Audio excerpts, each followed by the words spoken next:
नमस्कार, मैं छत्तीसगढ़ अखबार के यूट्यूब चैनल इंडिया आजकल के स्टूडियो से सुनील कुमार।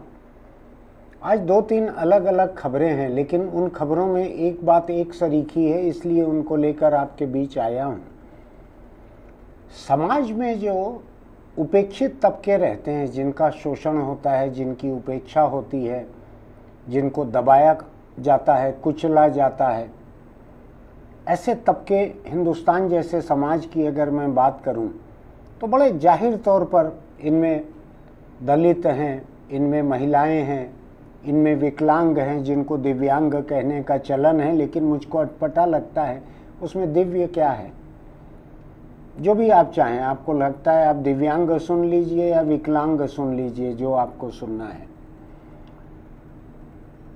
ये ऐसे तबके हैं। मेरे पास इतनी मोटी एक किताब है लोकोक्तियों की, कहावत मुहावरे लोकोक्तियाँ, इतनी मोटी किताब है। उसमें सैकड़ों हजारों कहावत मुहावरे लोकोक्तियाँ इन तबकों के खिलाफ है। दलितों के खिलाफ है, महिलाओं के खिलाफ है, विकलांगों के खिलाफ है। ये समाज जो है, कहने के लिए हम इसके ऊपर बहुत गर्व करते हैं, बहुत गौरवशाली इसको मानते हैं। भारतीय समाज के सांस्कृतिक इतिहास को लेकर बड़ा गर्व है हमको। लेकिन मैं बतलाऊं आपको, ये जिस दौर को लेकर हम गर्व की बात करते हैं, वो दौर बड़ा ही क्रूर था, बड़ा ही हिंसक दौर था। आदिवासियों का उतना शोषण नहीं हुआ जितना दलितों का हुआ। उसके एक तबके को अछूत बना दिया गया। मैं उसके बारे में कई बार कह चुका हूँ, इसलिए आज अकेले उसी बारे में कहना नहीं चाहता।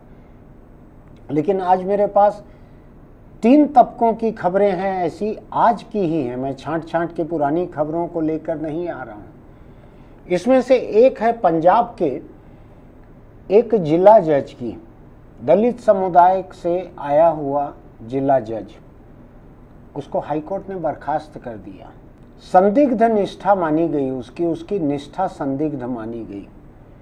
उस जज की अदालत में एक बलात्कार का केस चल रहा था। बलात्कार का जो आरोपी था, उस आरोपी ने एक शिकायत की कि जज की निष्ठा संदिग्ध है। उस आधार पर हाईकोर्ट ने, पंजाब आता है पंजाब एवं हरियाणा हाईकोर्ट में, हाईकोर्ट ने बर्खास्त कर दिया जिला जज को।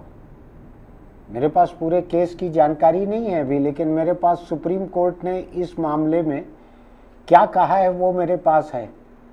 सुप्रीम कोर्ट ने हाई कोर्ट के फैसले के खिलाफ जाकर इस जिला जज को, एडिशनल जिला जज थे, इनको बहाल कर दिया, बर्खास्तगी से बहाली तक। और बहाल करते हुए जो सुप्रीम कोर्ट के जज ने कहा है वो बड़ा देखने लायक है। उन्होंने कहा कि यह जज परिस्थितियों और जातिगत पक्षपात का शिकार हुआ। सब कुछ पहले से फिक्स था। सुप्रीम कोर्ट जब हाई कोर्ट के एक फैसले के बारे में कहता है कि सब कुछ पहले से फिक्स था, तो समझ लीजिए काफ़ी कड़ी बात है। आम तौर पर अदालतें निचली अदालत के फैसले को पलटते हुए भी इतनी बात नहीं कहती कि सब कुछ पहले से फिक्स था। और सुप्रीम कोर्ट के जस्टिस सूर्यकांत ने ये कहा है, ऊंचे समुदाय के लोग बर्दाश्त ही नहीं कर पा रहे थे कि उपेक्षित समुदाय के व्यक्ति का लड़का कम उम्र में जज बन गया और उनके बीच आ गया। मोची समुदाय का था ये लड़का जो कम उम्र में जज बन गया और दूसरे जजों के बराबरी से बैठने लगा। ये मैं नहीं कह रहा हूँ, ये सुप्रीम कोर्ट जज ने फैसले में कहा है। ऊंचे समुदाय के लोग बर्दाश्त ही नहीं कर पा रहे थे कि उपेक्षित मोची समुदाय के व्यक्ति का लड़का कम उम्र में जज बन गया और उनके बीच आ गया। दुष्कर्म के मामले में आरोपी की शिकायत पर संदिग्ध निष्ठा का दोषी मानते हुए इसे बर्खास्त कर दिया गया। सुप्रीम कोर्ट ने कहा जज की बर्खास्तगी गलत थी, उनको बहाल किया जाए। साथ ही इस पूरे दौर के उनको तमाम सेवा लाभ दिए जाएं। जब पंजाब सरकार का वकील इस पर तर्क कर रहा था, तो जस्टिस सूर्यकांत ने कहा कि अगर आप चाहते हैं कि मैं खुली अदालत में बोलूं, तो मुझे यह कहने में कोई गुरेज नहीं है कि प्रेम कुमार परिस्थितियों और जातिगत पक्षपात का शिकार हुए। एक जज जिसका आचरण लगातार अच्छा था, उसे अपराधी की शिकायत पर संदिग्ध निष्ठा वाला बता दिया गया। जब वकील ने कुछ बोलने की कोशिश की तो जस्टिस सूर्यकांत ने कहा, आप वहां पे नहीं थे, मैं था, मैंने देखा है, मैं बहुत कुछ जानता हूं, हाईकोर्ट में कैसी बातें हुई थी मुझे पता है। मतलब यह है कि सुप्रीम कोर्ट के जज जस्टिस सूर्यकांत तो उस वक्त शायद पंजाब हरियाणा हाई कोर्ट में थे और उनको मालूम है कि कैसे जातिगत पक्षपात और पूर्वाग्रह से दलित समुदाय के, मोची समुदाय से आए हुए एक जिला जज को बर्खास्त किया गया। ये पहला समुदाय है जो हिंदुस्तान में बहुत ही शोषित और उपेक्षित रहता है, कुचला जाता है। बहुत सारे उदाहरण हैं कुचलने के, उस पर मैं अभी नहीं आता। मैं एक दूसरे तबके पे आता हूँ। पहलगाम का हमला, मैं आप सब लोग हिले हुए हैं जिस तरह से वहाँ मारा गया लोगों को। एक हफ्ते पहले ही शादी हुई थी नेवी के एक अफसर की, उसकी पत्नी हिमांशी, आपको ध्यान है ना, मार डाला वहां पे आतंकियों ने उसको, पति को, और पत्नी बगल में बैठी है लाश के गुमसुम, उसको कुछ समझ नहीं पड़ रहा है।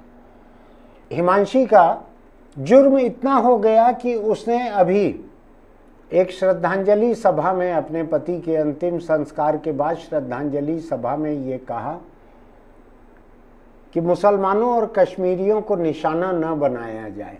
बस ये उसका जुर्म है। लोकतंत्र में इससे ज़्यादा जायज़ बात क्या हो सकती है कि देश के किसी भी तबके को प्रांत के आधार पे, जाति या धर्म के आधार पे निशाना न बनाया जाए। जिस बात पे तालियां बजनी थी, जिस बात पे लोगों को कहना था कि बड़े बड़प्पन की बातें कही है, पति को वहीं खोया है फिर भी बड़प्पन की बातें कही है। तो मैं बताऊं आपको, ट्विटर जैसे सोशल मीडिया पर, एक्स हो गया है नाम उसका, उस पर लगातार लोगों ने, ढेर सारे लोग हैं, नाम वाम और उनकी तस्वीरें, प्रोफाइल फोटो बड़े धार्मिक किस्म के हैं, उन्होंने लगातार हिमांशी के खिलाफ एक मुहिम छेड़ दी है, अभियान छेड़ दिया है। इतना बड़ा अभियान छेड़ा है इसके खिलाफ कि ये जिस कॉलेज में, यूनिवर्सिटी में पढ़ती थी, वहाँ क्या करती थी, वहाँ तक के साथ में पढ़ने वाले लोगों के से टेलीफोन पर बात करके और दुनिया भर की गंदी बातें, उसकी रिकॉर्डिंग, ये पोस्ट किए जा रहे हैं लगातार। देखा किसी ने नहीं है कि वो बात किससे कर रहे हैं, कोई भी एक अनजानी आवाज़ है। किस लिए? क्योंकि हिमांशी ने कहा, देश में एक उन्माद के बीच हिमांशी ने कहा, इंसानियत की बात कही, लोकतंत्र की, धर्मनिरपेक्षता की बात कही कि कश्मीरियों को और मुसलमानों को निशाना न बनाया जाए। क्या लगता है आपको, अगर वो निशाना बनाने का कहती तो भी एक बार उसका हक बन सकता था, क्योंकि पति खोया था उसने।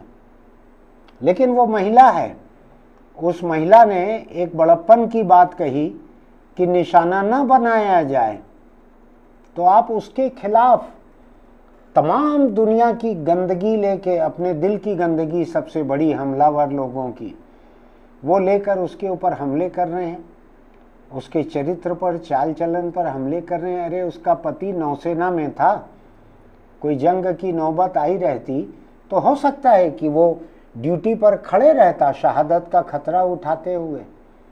इतना तो सोचो कि जिन फौजियों के बारे में बात करते थकते नहीं हो, ये उस फौजी की पत्नी है। मुझको विधवा शब्द खटकता है, मैं नहीं कहता हूँ, ये उस फौजी की पत्नी है। तुम इसके खिलाफ जिस गंदी जुबान की बातें कर रहे हो, ये बताता है कि कश्मीरियों से, मुसलमानों से तुम्हारी नफरत कितनी है। तुम हिंदुस्तान के हिमायती नहीं हो सकते नफरती, तुम हिंदुस्तान के शुभचिंतक नहीं हो सकते। तुम अगर एक महिला और एक फौजी की पत्नी, उसके खिलाफ इतनी गंदी मुहिम तुम छेड़ रहे हो, और कम लोग नहीं हैं। ट्विटर पर चारों तरफ इस अभियान को बढ़ावा दिया जा रहा है। आप सोच के देखिएगा, इसको क्यों बढ़ावा दिया जा रहा है हिमांशी के खिलाफ? क्योंकि महिला है, एक, पति खो चुकी है, दो, और तीसरी बात, कश्मीरियों और मुस्लिमों को निशाना न बनाया जाए कह रही है। ये तो कानूनी, संवैधानिक और लोकतांत्रिक बात है। इस पे निशाना बनाना मुझको हैरानी होती है कि क्या करता है सुप्रीम कोर्ट, जो पूरे देश में कहता है कि नफरत की बातें करने वाले लोगों के खिलाफ हेट स्पीच के तहत मामले दर्ज किए जाएं। ये हेट स्पीच नहीं है जो हिमांशी के खिलाफ अभियान चलाया जा रहा है, ये दूसरा तबका। अब मैं एक तीसरे तबके पे आ रहा हूं। सुप्रीम कोर्ट ने 5 ऐसे सोशल मीडिया इन्फ्लुएंसर को नोटिस दिया है जिन्होंने अपने प्रोग्राम में, अपने कॉमेडी में, अपने किसी तरह के प्रसारण में दिव्यांगों का या कहें कि विकलांगों का मजाक उड़ाया है। अब आप सोचिए, आप ढूंढ के देखिएगा ना किसी के भी बारे में, नेत्रहीन के बारे में जो सुन नहीं सकते हैं, जिनके हाथ पैर ठीक काम नहीं करते हैं, इनके बारे में देखिएगा। कहावत मुहावरों में कौन सी जुबान इस्तेमाल होती है? कौन सी ऐसी गाली है जिसका इस्तेमाल इनके खिलाफ ना होता हो? कहने के लिए लोग हमदर्दी दिखाते हैं, कहने के लिए दान देते हैं कहीं मंदिर के बाहर, कहीं पर किसी बैठे हुए व्यक्ति को उसकी शारीरिक स्थिति को देखकर, लेकिन गालियां इन्हीं को लेकर बनाई जाती है, बद्दुआएं इन्हीं को लेकर दी जाती है। सुप्रीम कोर्ट को नोटिस देना पड़ रहा है, सोशल मीडिया इन्फ्लुएंसर को बुलाना पड़ रहा है, मुंबई पुलिस को कहना पड़ रहा है कि खुद होके नहीं आए तो पकड़ के इनको लेके आना। तो मैं इन 3 बातों को लेकर बड़ा फिक्रमंद हूं। 2 बातों पे सुप्रीम कोर्ट ने नोटिस लिया हुआ है, एक में फैसला सुनाया है, एक में नोटिस दिया है। हिमांशी के मामले में सुप्रीम कोर्ट ने कुछ नहीं किया है। मेरा मानना है कि सुप्रीम कोर्ट को हेट स्पीच के मामलों में एक मिसाल कायम करनी चाहिए। हेट स्पीच के मामले में जब तक देश के 100-200 लोगों को जेल नहीं होगी, 2 साल, 4 साल, 5 साल की कैद नहीं होगी, तब तक इस देश में हेट स्पीच बंद नहीं होगी। मेरा मानना है कि या तो हाई कोर्ट को जिम्मेदार बनाया जाए या सुप्रीम कोर्ट एक कोर्ट कमिश्नर अपॉइंट करे जो सुप्रीम कोर्ट के लिए पूरे देश के मीडिया और सोशल मीडिया को देखे, लोगों के भाषण देखे, कार्यक्रम देखे, और वहाँ पर जो नफरत की जो बातें हैं उन नफरती बातों को लेकर सुप्रीम कोर्ट को रिपोर्ट करे कि ये लोग लगातार हेट स्पीच दे रहे हैं, नफरत की बातें कर रहे हैं। अगर सुप्रीम कोर्ट नहीं करेगी तो मैं आपको बतलाऊं, कोई भी सरकार ये काम करते मुझको तो नहीं दिख रही है। सरकार जो सत्तारूढ़ पार्टी रहती है वो अपने से परे की जो विपक्षी पार्टी है उसके लोगों के खिलाफ कुछ एफआईआर कर लेती है, लेकिन हेट स्पीच के मामले में मैं एफआईआर नहीं देखता हूं। और मैं आपसे कह सकता हूं कि हमारे आपके बच्चे जो हैं वो हेट स्पीच के इस माहौल में, ऐसे नफरती जहर की हवा में, उनके ऊपर बहुत बुरा असर पड़ रहा है। उनको शायद यही लगने जा रहा है कि यही नव सामान्य है। अब यही सामान्य है, नियो नॉर्मल है ये। गालियां बकना फलाने जात को, फलाने धर्म को, फलाने सेक्स को, फलाने लोगों की शारीरिक ज़रूरतों को इनको गाली देना जो है यही सामान्य है, यही लगने जा रहा है। मैं बस आपके सामने इन 3 मिसालों को लेकर थोड़ी सी बात कहने आया था। आप इस बारे में सोचिएगा, अपने दोस्तों को भी शामिल कीजिएगा। कब हमारे खिलाफ कोई हेट स्पीच की बात होने लगे ये कोई तय थोड़ी है। आपको ठीक लगे अपने दोस्तों को इसका लिंक भेजिएगा। हमारे YouTube चैनल इंडिया आजकल को सब्सक्राइब कीजिएगा, नोटिफिकेशन की बटन दबाइएगा, लाइक कीजिएगा, टिप्पणी में लिखिएगा कि इन बातों पर आपका क्या कहना है। चलते चलते एक छोटी सी सलाह, कल फिर मोटरसाइकिल के एक्सीडेंट में मेरे आसपास कई लोगों की मौत हुई है। लोग संभल नहीं रहे हैं, लोग समझ नहीं रहे हैं। पुलिस नाकाफ़ी है, पुलिस संख्या में कम है और पुलिस कार्रवाई बिल्कुल नहीं कर रही है। इस बारे में पता नहीं किस बात से सरकार और पुलिस डरे सहमे है। लोगों के ऊपर कड़ाई से अगर इसको लागू किया जाएगा तो मौतें कम होंगी, घट जाएंगी, थम जाएंगी। लेकिन फिर भी आपके सिर की कीमत सरकार के लिए जितनी है, आपको शायद 2-4 लाख रुपया मुआवजा मिल जाएगा आपके घर वालों को। आपके घर परिवार के लिए आपके सिर की कीमत उससे ज़्यादा है। तो आप दुपहिया चलाएं या पीछे बैठें, हेलमेट ज़रूर लगा कर रखें, हेलमेट का बेल्ट भी बांध कर रखें नीचे। कल मेरे सामने यूनिवर्सिटी में एक बच्चा स्केटिंग सीख रहा था, सिर पे हेलमेट रखा था, बेल्ट खुला हुआ था। तो अगर वो गिरेगा तो सबसे पहले हेलमेट दूर जाकर गिरेगा। ऐसा ही दुपहिया चलाते हुए भी होता है। हेलमेट पहनिए, लगाइए सिर के ऊपर, बेल्ट बांध कर रखिए, अपनी ज़िंदगी को बचा कर रखिए। फिर मिलेंगे।